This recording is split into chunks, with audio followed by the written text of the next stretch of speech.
everybody, it's Cheyenne and welcome back to my channel. Today I wanted to do a video on myths in the dental office. Some of these I didn't even know, well, some of these I believed to be true before I was a dental assistant, and these are just some things that I've learned in my career that are not true, and I wanted to share some of those with you because some of them are a little bit interesting.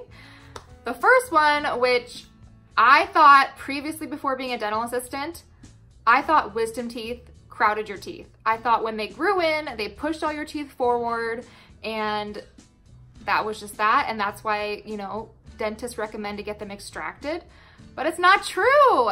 And I totally thought this was true because as someone that had braces, I had braces growing up, I had headgear, all that kind of stuff, I really thought that wisdom teeth did that.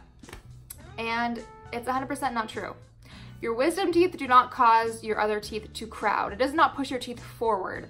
You do not always have to get them extracted. We have patients come in all the time that are like 15, 16. Their wisdom teeth are just starting to grow in and their parents just want them extracted. And you do not have to go through that. It's not an easy surgery. I mean, some people get their wisdom teeth taken out very easily, some don't. You know, a lot of your wisdom teeth, they're embedded in bone. They're underneath the tissue. They're hard to get out and you do not have to get them taken out. I still have my wisdom teeth and a lot of people still have their wisdom teeth. Dentists back in the day, like private practices, really pushed getting wisdom teeth extracted because they felt they were useless and they are hard to keep clean. But it was mostly, I think, and what I've been told is to make a profit, to make money, because they don't have to be extracted. A lot of people don't even get wisdom teeth. They kind of stay underneath the tissue. And if that's the case, you don't have to worry about it. Some people will just get one and the other ones will stay underneath the tissue. Some people don't get them at all. Other people,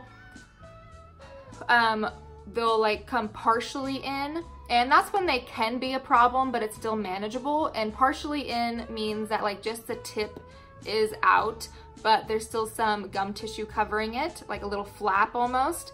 And that can be really hard to clean. If you're not good at cleaning it, then you know you could get a cavity on it and you need to get it extracted. But if you can keep that area clean and they don't bother you, it's not gonna push your teeth forward. When we develop our teeth, we actually develop the crown of the tooth first and then the roots grow. So people have this image in their head of their wisdom tooth growing in, especially if it's growing in sideways, that it's pushing up against another tooth, but it's not. You've already formed that crown and then the roots are just growing out this way, if that makes sense. So it's not actually pushing your teeth. And also what I've learned is just naturally, as we get older, our teeth want to shift forward. Like I said, I had braces and they didn't put a lingual bar and I was only supposed to wear my retainer until I was 18.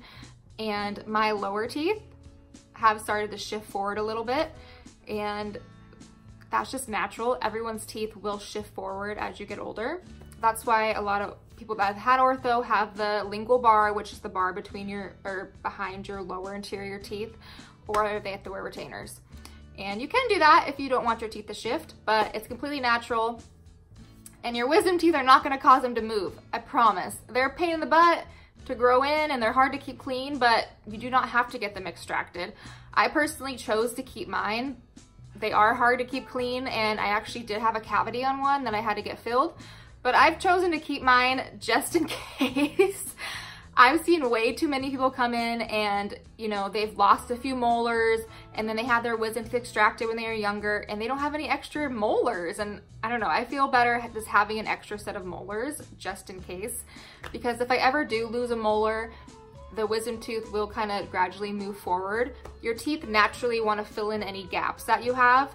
That's why if you get your upper wisdom tooth extracted, they usually will suggest getting your lowers extracted as well if they're fully grown in, because your top teeth will start to go down because they want to fill in the gap. They want to fill in the hole, and there's nothing hitting up against it to keep it from, you know, going downward. So yeah, that's not true. You do not need to get your wisdom teeth extracted. They don't make your teeth move forward. Another myth in the dental office, because I hear it all the time, I'm gonna get my tooth pulled out. We do not pull teeth, okay? The motion to get teeth out is not by pulling, it's actually by kind of by like wiggling. And the doctor will start with luxators. And they basically look like a small, kind of like flathead screwdriver almost. And they'll use that to break the ligaments away from the tooth. They'll kind of just move it around the tooth and loosen the tooth in the socket. And then when they grab the tooth with the forceps, they wiggle it back and forth like this to loosen it. We do not pull it out. That's a myth also. We don't pull teeth, we wiggle them. I don't know if that sounds any better, but we don't pull them. Another myth that I hear all the time is people think that they are just getting a ton of radiation from dental x-rays, which is not true at all. Dental x-rays are completely different from medical. Medical, you get way more radiation. Dental is such a small percentage of radiation, it's hardly anything. A full set of x-rays, an FMX, is 18 films. Some offices will take that at your first initial visit. So 18 films. 18 films is equivalent to you being out in the sun for 30 minutes. That's how much radiation you're getting. So it's nothing. And you're supposed to get that once a year. And then when you come back the following year, they do not do a full FMX. Usually it's like 4 bite wings, or it might be 4 bite wings and 2 PAs. So it's only 6 films. So that's probably equivalent to you being out in the sun for like 10 minutes. So it's really not a lot of radiation at all by taking dental x-rays. A lot of people refuse dental x-rays. They don't want them taken. They'll come in for pain and say they don't want an x-ray done. But it really is such a low amount of radiation. It's nowhere near medical. Now, medical is a different story. That's a lot more radiation, and I've refused medical x-rays because I don't want that much radiation, especially someone that works with radiation all the time. But dental x-rays are not a lot of radiation, I promise. They're very, very little. And like I said, a full set is equivalent to being on the sun for 30 minutes. So, and that's once a year, so that's really nothing. Another myth that I hear all the time, or comments from patients, is they believe dentists are rich. And I honestly kind of thought this too. I think we think of like medical doctors, and I don't know the difference in wages between like a doctor and a dentist and what they make. But we would also imagine that like dentists and doctors make all this money, and they can make a lot of money. Like, don't get me wrong. There's some dentists that, you know, have their own practice and they're making like $1 million a year and their life is kosher. Like, they're living it, they love it. But there are a lot of dentists that are in a lot of debt, and it takes them quite a while to get out of that debt. And I've talked about debt before in my other video of why I love, or how much I make as a dental assistant and why I don't want to be a dental hygienist. And some people disagree with me about the amount of debt, but every state's different, every situation is different. And I used to work at a clinic that was like a public service clinic. And this place would, for dental hygienists and dentists, they would give you money toward your student loans if you signed a contract for a certain amount of years with them. So everyone that worked there was very open with how much debt they were in and how much, you know, they were getting forgiven and all that kind of stuff. So I've heard from quite a bit of dental hygienists and dentists how much debt they're in. And I've worked with a dentist that was only like a couple $100,000 in debt because he was in the military, so the military covered a lot. I've worked with a dentist that said he was $500,000 in debt that wasn't in the military, and that's why he chose to work at this public service clinic, so he can get some of that taken away or forgiven. I've worked with dentists that are in $300,000 of debt, $700,000 of debt. It all differs. It all depends on, you know, scholarships and grants and what you needed money for, what you didn't need money for, how much their parents could help.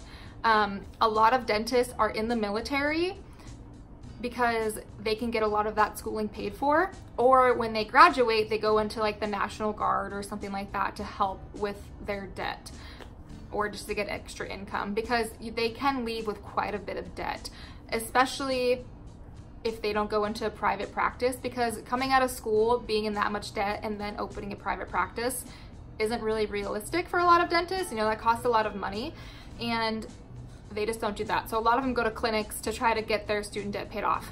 But in my experience, dentists are not rich. they're not rich at all.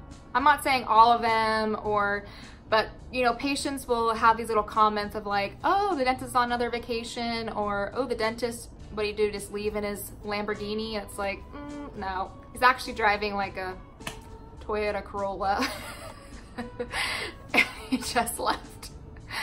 You know, it's like, they're just not rich. I'm not saying all of them aren't. I'm not saying that, you know, 10 years after schooling, once they get that all paid off, that they're not making a bunch of money, because I'm sure salary-wise or yearly-wise, they can make a lot of money, but not in all cases are dentists rich.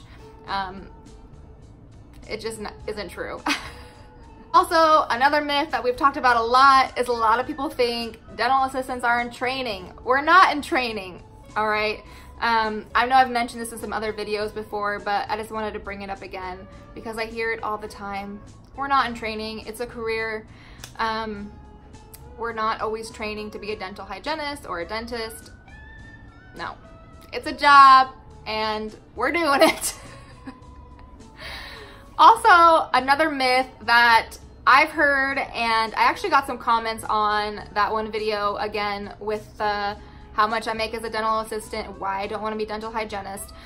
Some people comment on that video and said that I was saying that hygienists just clean teeth.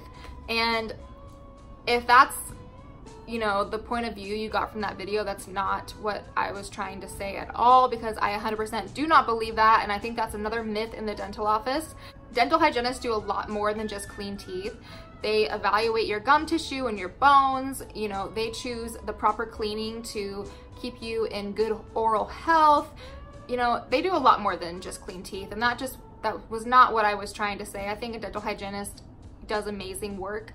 I was just saying that I'm happy being a dental assistant, and I'm happy with a lot of the things that I can do, and I just couldn't see myself doing their job for a long period of time. To me, I just didn't feel that was something that would make me happy. But no, dental hygienists do not just clean teeth. They do a lot, and they're very valuable in the office. So I also just wanted to say that. But yeah, I hope you guys enjoyed this video, and please leave me comments down below, and thank you so much for all the great comments that I get, and all the love and support on this channel lately has been amazing, and I'm very, very thankful. But yes, I just wanted to say thank you so much. It means a lot, it really does. But anyways, I hope you guys enjoyed this video, and I'll see you in the next one. Bye guys.